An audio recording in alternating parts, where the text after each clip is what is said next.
നിങ്ങളുടെ favourite shows ഇനി ഒരിക്കലും മിസ്സാവില്ല. ഇപ്പോൾ C5-ലൂടെ കാണും നിങ്ങളുടെ ഫേവറേറ്റ് ഷോ തികച്ചും സൗജന്യമായി.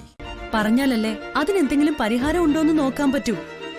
എന്നോട് പറ, എല്ലാം തുറന്നു പറ. നമുക്ക് നോക്കാം എന്തെങ്കിലും പരിഹാരം ഉണ്ടോന്ന്. പറയാം.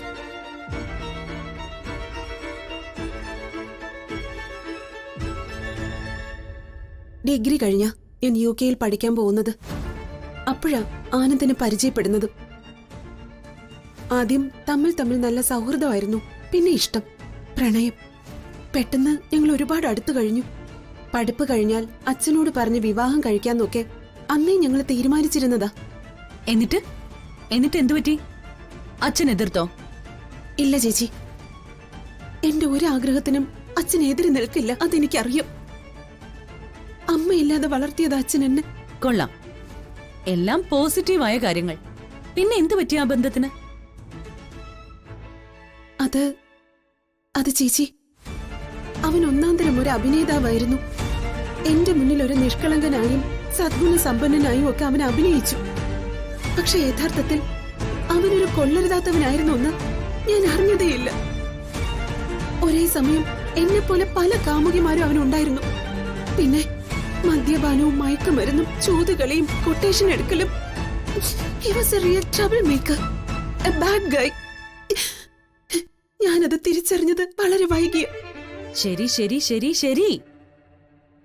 ഇതൊക്കെ ഒരു പെൺകുട്ടിക്ക് തന്റെ കാമുകനെ തള്ളിക്കളയാൻ പോകുന്ന മതിയായ കാരണങ്ങൾ തന്നെയാ. ഈ കാരണങ്ങൾ കൊണ്ട് രാധ പിന്നീട് അവനെ ഒഴിവാക്കി, അല്ലേ? അതെ ചേച്ചി, ഒഴിവാക്കേണ്ടി വന്നു, അതാണ് സത്യം. നോ പ്രോബ്ലം രാധേ, അത് നന്നായെന്നേ ഞാൻ പറയൂ.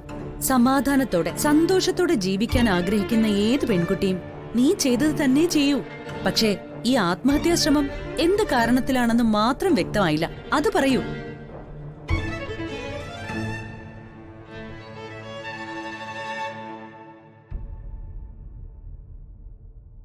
ഇപ്പൊ അവൻ എന്നെ വല്ലാതെ പ്രഷർ ചെയ്യുന്നു ചേച്ചി. പരസ്പരം ഇഷ്ടപ്പെട്ടിരുന്ന സമയത്ത് ഞങ്ങൾ ഒരുമിച്ച് പാർക്കിലും തിയേറ്ററിലും ബീച്ചിലും ഒക്കെ പോയിട്ടുണ്ട്. സെക്സ് അല്ലെങ്കിലും ഇഴുകിച്ചേർന്ന് ഇടപഴകിയിട്ടുമുണ്ട്. അതിന്റെയൊക്കെ ഫോട്ടോകളും വീഡിയോകളും അവന്റെ കയ്യിലുണ്ട്. അത് വെച്ച് അവൻ എന്നെ ബ്ലാക്ക്മെയിൽ ചെയ്യാ. ഇപ്പോ അവൻ എന്താ ആവശ്യപ്പെടുന്നത്? അടുപ്പമുണ്ടായിരുന്ന കാലത്തൊക്കെ ഞാൻ അവന് ഒരുപാട് പണം കൊടുത്തിട്ടുണ്ട്.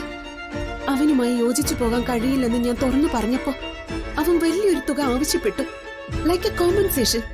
എന്നിട്ട് അച്ഛനോട് ചില നുണകൾ പറഞ്ഞ് ആദ്യമൊക്കെ പണം ഉണ്ടാക്കി ഞാൻ അവന് കൊടുത്തിരുന്നു. പക്ഷെ ഇപ്പോ അതിന് ബുദ്ധിമുട്ടാ. അതോടെ അവൻ തന്റെ എക്സ്ട്രീം ലെവലിലേക്ക് മാറിക്കഴിഞ്ഞു. ഇപ്പൊ പണം കൂടാതെ അവൻ നിന്റെ ശരീരവും ചോദിക്കുന്നു. എന്താ, ശരിയല്ലേ? അതെ ചേച്ചി, വിവാഹത്തിന് മുൻപ് അവൻ പറയുന്ന സ്ഥലത്തെത്തി അവനോടൊപ്പം കഴിയണമെന്ന് അവന്റെ ആവശ്യം. ഒപ്പം 2 കോടി രൂപ ക്യാഷും. ഞാൻ അതിനൊന്നും തയ്യാറല്ലെങ്കിൽ സോഷ്യൽ മീഡിയയിലൂടെയൊക്കെ എന്റെ വീഡിയോ പുറത്തു വിടുമെന്ന ഭീഷണി. അങ്ങനെ എന്തെങ്കിലും ഉണ്ടായ എന്റെ അച്ഛൻ എന്തുമാത്രം അപമാനം ഉണ്ടാവുമെന്ന് ആലോചിച്ചു നോക്ക്. സ്വസ്ഥമായി പിന്നെ എനിക്ക് ജീവിക്കാനാവോ? അതൊക്കെ വിചാരിച്ചിട്ടാ ചേച്ചി ഞാൻ.